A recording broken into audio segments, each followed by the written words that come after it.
नमस्कार, MS news में आपका स्वागत है। मैं हूं आपके साथ पूनम जैन। आइए नजर डालते हैं आज की हेडलाइंस पर। आरिफ मसूद फैंस क्लब की तरफ से सैनिकों के लिए रक्तदान शिविर का हुआ आयोजन। रक्षाबंधन पर राखी से सजे बाजार, त्योहार को खास बनाने में जुटी बहनें। ऑनलाइन सट्टा खिलाने वाले गिरोह अब क्राइम ब्रांच पुलिस की गिरफ्त में। अनुसूचित जाति जनजाति समाज के लोगों में है आक्रोश।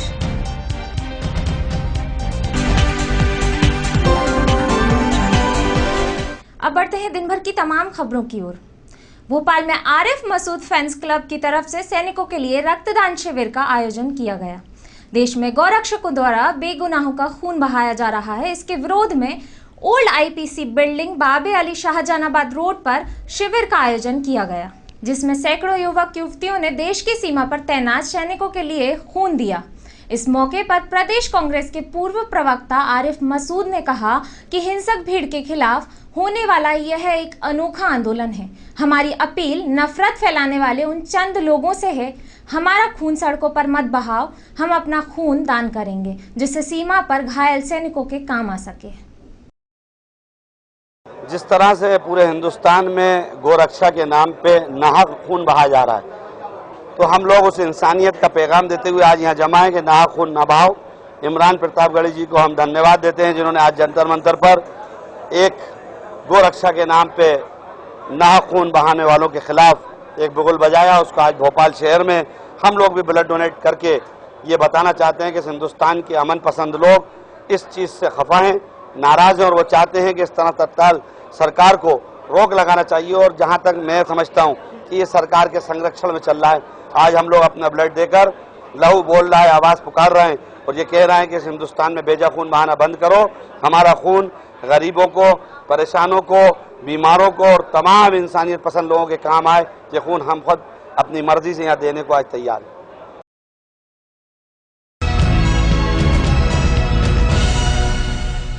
रक्षाबंधन के लिए भोपाल में जगह जगह राखी की दुकानें सज चुकी हैं। इस बार बाजार में कार्टून कैरेक्टर्स की राखियां धूम मचा रही हैं। खरीदारों के बीच ये खासे लोकप्रिय हैं। बच्चों से लेकर बड़ों के बीच मशहूर छोटा भीम, मोटू पतलू, डोरेमोन जैसे कार्टून कैरेक्टर वाली राखियां धूम मचा रखी हैं। बाजार में तमाम दुकानें ऐसी राखियों से सजी हुई हैं। स्थायी दुकानदारों का कहना है कि बच्चों के बीच मशहूर होने से ऐसी राखियों की बिक्री खूब ज़्यादा हो रही है। वहीं लड़कियों को क्रिस्टल वाली राखियां बहुत पसंद आ रही हैं।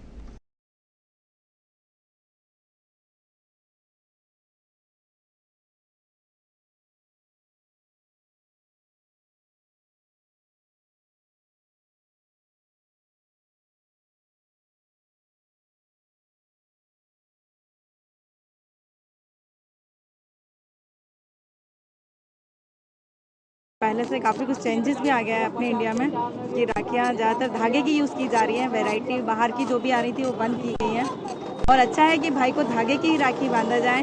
प्यार तो भाई बहन के रिश्ते से होता है, वो तो त्यौहार के लिए मनाया जाता है कि अपन को राखी बांधना है और बेस्ट त्यौहार है माना जाए अपने इंडिया में। सबसे अच्छा है भाई बहन को लेकर कि बाकी दिन भाई बाहर भी रहते हैं, बहनें भी रहती हैं शादी के बाद भी, मगर इस दिन तो कम से कम उसका कॉन्टेक्ट दिल से तो होता है।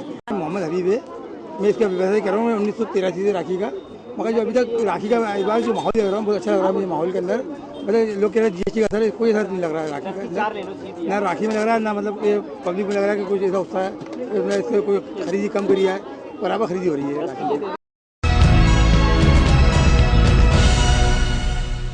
राजधानी भोपाल में ऑनलाइन सट्टा गिरोह संचालित करने वाले 3 युवकों को क्राइम ब्रांच ने धर दबोचा है। सट्टा गिरोह का संचालन पंजाब से हो रहा है। उसका सरगना पंजाब में बैठकर देश के कई प्रांतों में ऑनलाइन सट्टे की बुकिंग कर रहा था। कल भारत और श्रीलंका के मध्य चल रहे क्रिकेट मैच में सट्टा लगा रहे 2 युवकों को पंजाब पुलिस ने पकड़ लिया है। इन युवकों ने पूछताछ में बताया कि भोपाल में भी आधा दर्जन युवक गिरोह से जुड़े हैं और सट्टे की बुकिंग कर रहे हैं। पंजाब पुलिस की सूचना के बाद क्राइम ब्रांच ने भोपाल से 3 युवकों को गिरफ्तार किया है। आरोपियों से पूछताछ कर पता लगाया जा रहा है कि ये कब से इस गिरोह से जुड़े थे।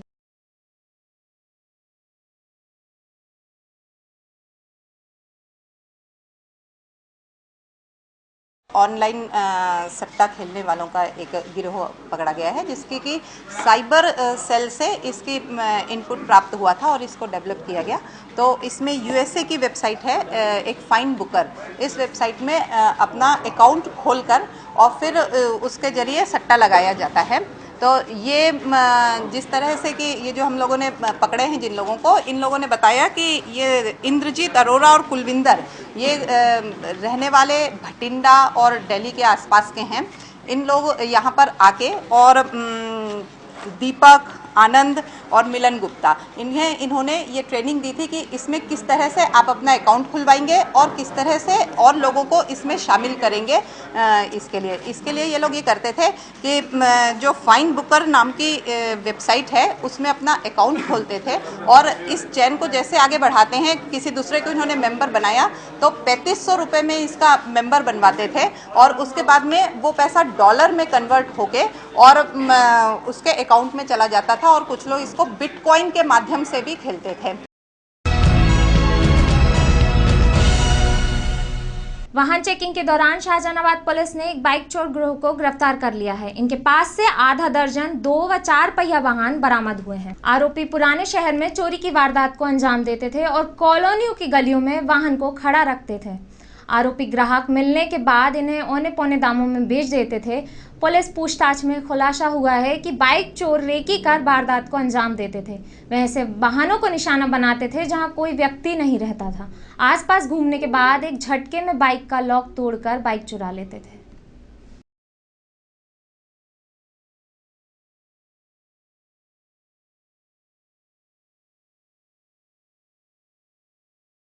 जो हमारे आगामी त्यौहार आ रहे हैं 15 अगस्त के मद्देनजर जो सुरक्षा व्यवस्था चारों तरफ हम इसके तहत वाहन चेकिंग की विशेष अभियान चला रहे हैं। शाहजहानाबाद थाने के एक चेकिंग पॉइंट जो 108 कार्यालय के पास है वह वाहन चेकिंग कार्रवाई की जा रही थी। दिनांक 5/8/2017 को रात्रि 11 बजे वहाँ पर एक सफ़ेद चेकिंग पॉइंट के पास एक सफ़ेद बोलेरो आती दिखाई दी। वो बोलेरो बेसिकली उसमें नंबर नहीं था, उसको रोकने का प्रयास किया स्टाफ ने, रुकी नहीं, कट मार के आगे निकल गई, जिसको घेराबंदी करके आगे जाके पकड़ा गया। संजय तरुण पुष्कर तिराहे के पास पकड़ा गया और जिसमें 4 लोग बैठे हुए थे, जिसमें विनोद जो भोपाल का रहने वाला है, रोहित जबलपुर का रहने वाला है, राजेश चौबे, मनोज चौधरी जो बैतूल का है। ये 4 व्यक्ति मिले जो कि वैध दस्तावेज गाड़ी के पूछने पर नहीं बता पाए। जिनसे पूछताछ हुई तो उक्त गाड़ी जो वो चला रहे थे वो चोरी की गाड़ी की जानकारी स्पष्ट हुई, जिसको जो अपराध क्रमांक 396/17 धारा 379 सागर से चोरी गई थी। चारों व्यक्तियों को गिरफ्तार कर न्यायालय से पुलिस रिमांड प्राप्त की गई, पूछताछ की गई उनसे।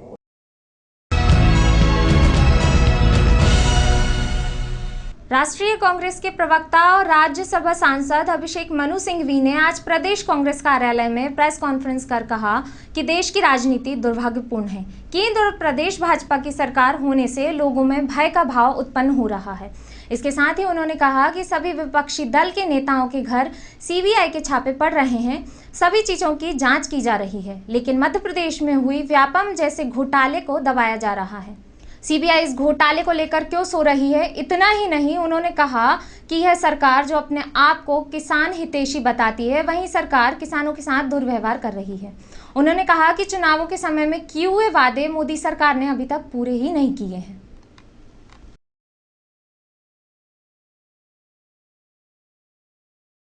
मैं समझता हूं कि अगर एक आरोप है तो आरोप यह है कि हम बहुत ज़्यादा ढील दे चुके थे।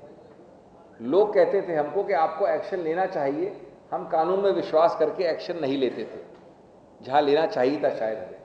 ये आरोप ज़रूर था हमारे ऊपर।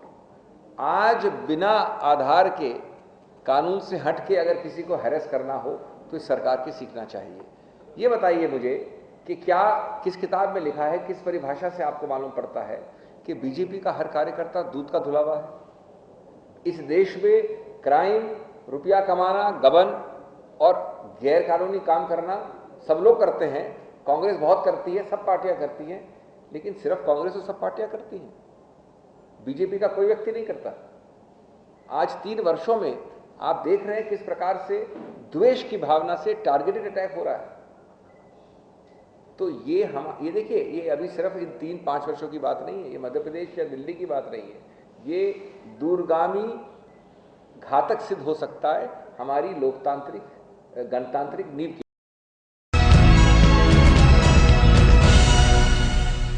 मुख्यमंत्री द्वारा प्रदेश के जन कल्याणकारी योजनाओं को लागू करने एवं जन समस्या प्रदेश विकास के लिए आवश्यक घोषणाएं की जाती हैं, जिनका सभी विभागों द्वारा घोषणाओं का पालन प्राथमिकता के आधार पर किया जाता है।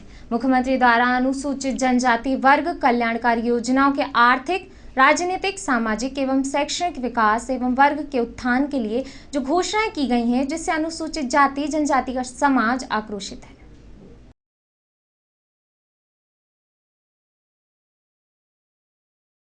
देखिए, प्रदेश इकाई के मांग पर हम लोगों ने ये कार्यक्रम निर्धारित इसलिए किया था कि माननीय मुख्यमंत्री जी ने 2015 में ग्वालियर में, 2016 में भोपाल में हमारे महासम्मेलन में आकर ये घोषणा की थी कि पदोन्नति में आरक्षण कोई माई का लाल समाप्त नहीं कर सकता है। चूँकि लगभग 2 वर्ष हो चुके हैं, आज तक उनकी घोषणाओं का पालन नहीं हो सका है। इसी वजह से हम लोगों ने 16 जुलाई 2017 को माननीय मुख्यमंत्री के नाम एक ज्ञापन सौंपा। उसी कड़ी में हमारा जैसा प्रोग्राम था कि अगर उसके बाद कोई कार्रवाई नहीं होती तो हम फिर पुनः 6 अगस्त को एक बार इकट्ठे होंगे, और आज उस क्रम में हम पुनः 6 अगस्त को यहाँ पर इकट्ठे होकर माननीय मुख्यमंत्री को ज्ञापन देने वाले हैं और उनको स्मरण कराने वाले हैं जो आपने हमारे मंच पर घोषणा की थी उसका तत्काल पालन किया जाए, क्योंकि हमारा समाज जो आज बहुत पिछड़ा है, बहुत आक्रोशित है, सरकार से आक्रोशित है। फिलहाल इस बुलेटिन में इतना ही। आप देखते रहिए MS न्यूज़।